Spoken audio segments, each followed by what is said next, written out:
Борбата со пламените јазици во складот за отпад во Визбегово траеше до утринските часови.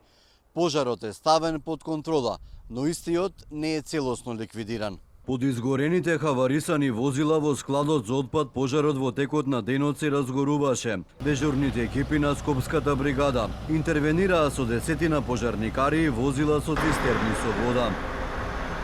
Командирот на Скопската противпожарна бригада Звонко Томовски вели дека по пладнево пожарникарите се веќе повлечени. Состојбата се следи од собствениците на отпадот, а дежурната екипа од бригадата ќе интервенира по потреба. Во текот на денот успеавме со употреба на вода и хемиска пена да го ставиме под контрола пожарот, односно да спречиме понатамошно ширење, бидејќи беше можна опасност и по соседни објекти. Се ограничи ширењето, се стави под контрола и потоа се проложи со гасење.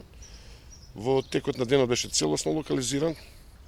Во ноќта беа редуцирани силите и се проложи со догасување, бидејќи имаше жешки точки внатре во отпадниот метал кои што мораше да се отворат. Обвинителството веќе започна истрага за пожарот на складот за отпад, чии собственици и управители се обвинети за ланскиот пожар во склад за отпад, но на друга локација исто така во Визбегово. Отворени предмети се издаваат наредби за испитување на причините.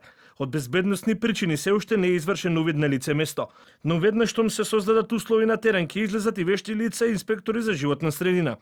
Парцелата на која е настанат пожарот е на исто правно лице за кое е поднесено обвинение за кое се очекува почеток на судска постапка. Првичните информации говорат дека пламените јазици најпрвен избумнале во машина за мелење железо, а потоа огнот се проширил низ целиот склад. Како настанал пожарот, што се гореше? Се уште нема одговор од фирмата за отпад. Приоби да добиеме официјална изјава. Еден од вработените ја затвори влезната врата и одби комуникација со телевизија 24. Од полицијата за ТВ24 кусо информираа дека СВР Скопје презема мерки за откривање на причините за настанувањето на пожарот, но и за целосно расчистување на случајот.